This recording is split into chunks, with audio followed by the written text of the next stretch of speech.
And then another, I don't know, I feel like it's got quite trendy recently, is the highly cushioned running trainers.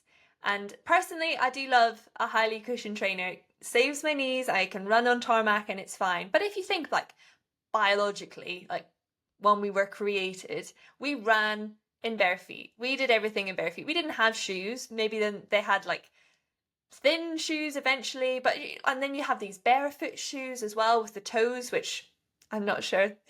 I'm not sure how people run in those, but and they're supposed to be amazing for your feet.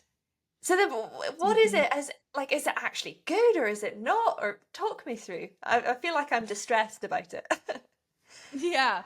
I mean, there's been a lot of changes to shoes in the past. I would say even like 10 years. I remember in college in the summer, I was running in minimalist shoes. And like, I would never think to do that now. I think, you know, it just comes down to what shoe works best for you because everyone is created so differently in their foot and ankle and their gait and what they respond to. So, there was the regular shoes and then it went into like barefoot shoes and now it's like the most stacked cushion I've ever seen and now it's like carbon plated shoes. So I think the big thing is like what first of all, what are you used to wearing? If you're used to wearing tennis shoes, like walking the dog, walking outside, whatever, then I would say don't go into like barefoot shoes because your body, it's what your body has adapted to. And I think that's where the barefoot movement kind of,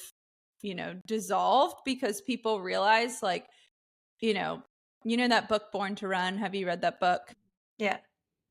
Yeah. So it's like saying that everyone is born to run barefoot and like maybe as infants, but we're not there. Our foot is very used to being put in a sole with protection and like that is what our body has adapted to. So if you consider that, then it's like, okay, well, if you're used to like walking around the house barefoot or like never wearing shoes, then maybe you would do well with barefoot shoes. But for me, that is not the case. My body does not respond well to that.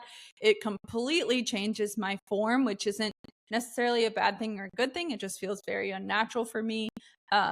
So I think like with the super shoes, you just have to be careful. Like, is it too much cushion to where you're having trouble pushing off the ground? Like, is the sole too soft? Because that's a thing. And then on the carbon plated side, is the sole too stiff? Because that's a thing too. So there's so many different like things to consider with shoes. There's not one best shoe for someone. Like if someone says that, even if it's the best selling shoe, it could be the best selling shoe because of the colors. It doesn't necessarily mean that it is the best shoe because it's whatever shoe you do best with. I love how you call it the super shoe.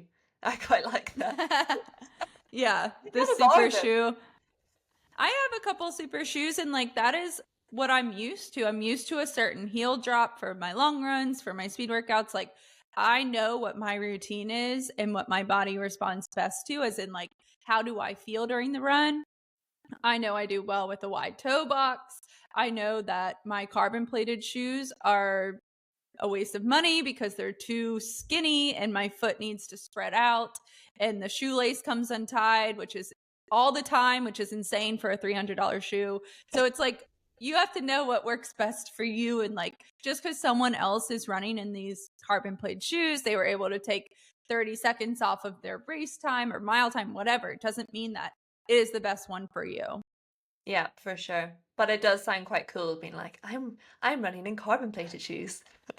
Yeah, I actually just did a lot of research on it the other day because I was like, okay, whenever there's a new trend, like research has to catch up eventually, and it's slowly catching up and like it's kind of all over the place if you really look at it. Like some studies are like carbon plated shoes allow you to run more efficient and it's basically because that your foot can push off the ground without it like squishing down into the sole and then pushing off the ground. Like it's able to push off the ground and it's more efficient. But then other studies are like it doesn't change your running economy and it doesn't change your performance. And then other studies are like it completely changes your foot and ankle biomechanics. Like it very much so increases your risk for a bone stress fracture. So like you just have to be really, really careful. Like if something is too good, you kind of need to pump the brakes a little bit. Like if it sounds too good to be true, maybe just pump the brakes a little bit and just slowly incorporate it and see how you feel.